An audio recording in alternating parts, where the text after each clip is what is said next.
One of the benefits of the internet is just how much information can be found out about almost every subject imaginable.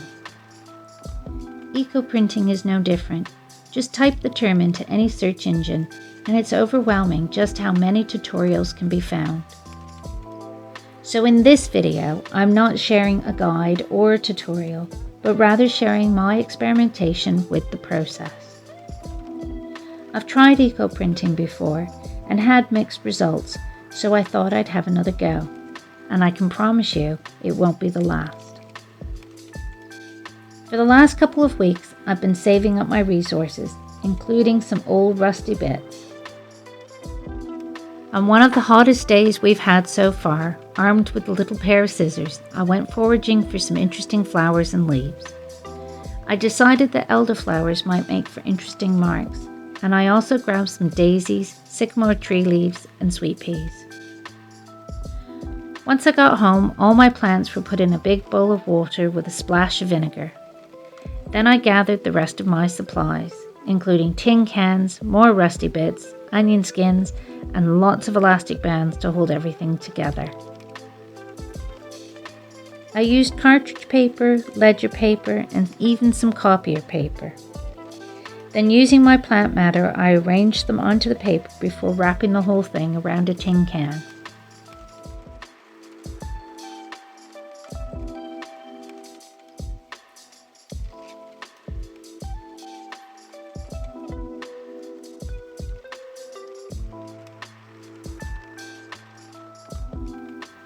I even used an old spring and wrapped one of the bundles around that. I then added some rusty angle brackets to the pot, added my onion skins before adding the paper bundles.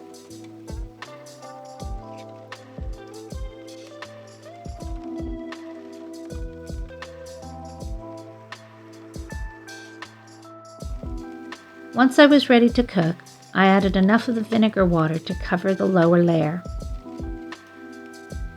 Some of the instructions talk about submerging the bundles and others talk about steaming them, so I decided to give both a try.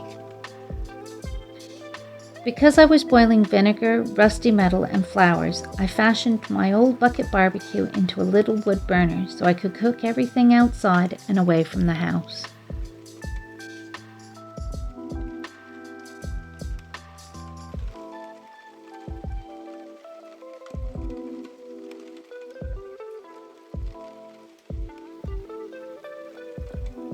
Once everything was cooled and extinguished, I left the soup and its contents until the next day.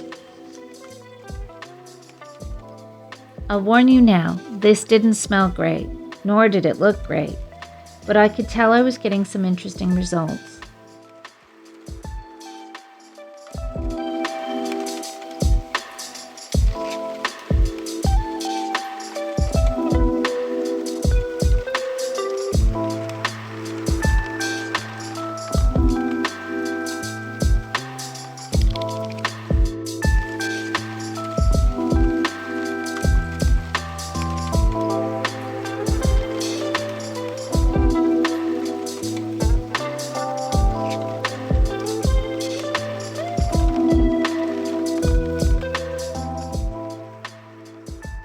The hardest part was removing the leaves from some of the thinner pieces of paper, and in hindsight I should have left it to dry in the sun before trying to pull the layers apart.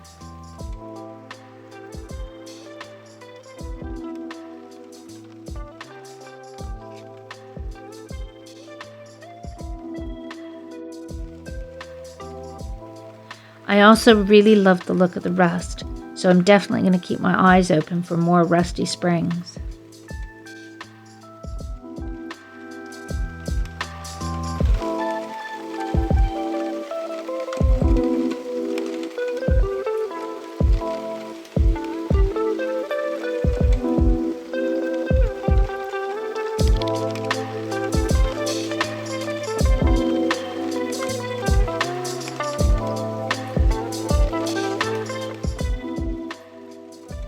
Other things I learned was that I preferred the look of the bundles that were actually fully submerged.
All that said, not even the smallest piece will be wasted, and I really loved the process. And isn't that why we do art? Not to get it right the first time, but to play and experiment and see what happens when you get messy.